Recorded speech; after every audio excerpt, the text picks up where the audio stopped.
Indonesia dalam bahaya besar.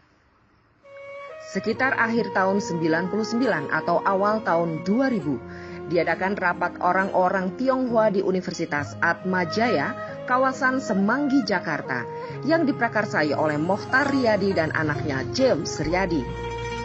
Inti dari rapat tersebut adalah bahwa penduduk di Cina daratan sudah mencapai hampir 2 miliar orang dan membutuhkan suatu negara untuk dijadikan kolonisasi.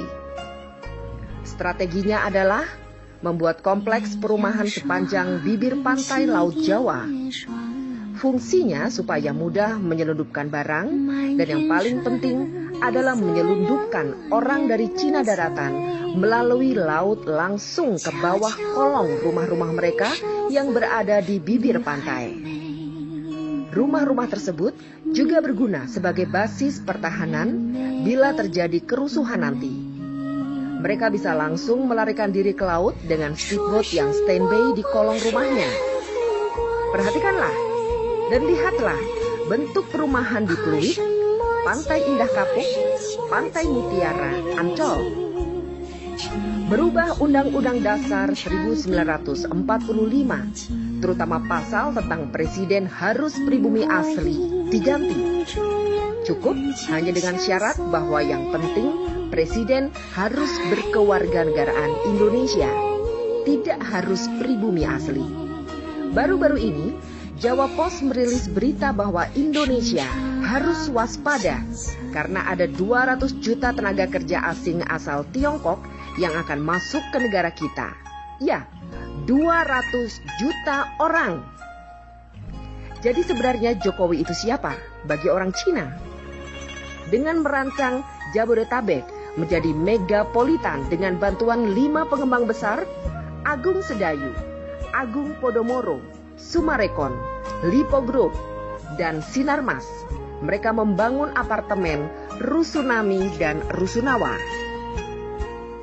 Kemudian apartemen Rusunami dan Rusunawa diisi oleh orang-orang Tionghoa, dan tinggallah orang pribumi jadi babu, satpam, OB, dan supir. Semua bukti menyatakan kebenaran pernyataan ini.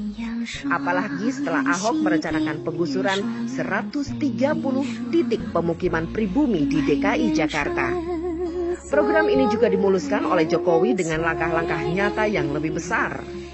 Memiskinkan rakyat Indonesia dengan berbagai cara, bekerja sama dengan pemerintah Cina dalam segala bidang, dan menggantikan peran Amerika di Indonesia selama ini, dan menjual atau menggadaikan aset-aset nasional Indonesia yang vital kepada pihak Cina. Jokowi secara sengaja membuat ekonomi dan politik Indonesia carut-marut untuk membuat pribumi semakin hancur berantakan, banyak pengangguran, dan jumlah orang miskin semakin besar. Orang semacam Ahok bukanlah tanpa sengaja untuk membuat kebijakan serta bertingkah laku yang memuakan, karena dia ingin memancing amarah pribumi agar rencananya segera terlaksana. Sekarang terserah bangsa ini melawan atau membiarkan angkara murka merajalela. Minjing melaporkan dari Beijing.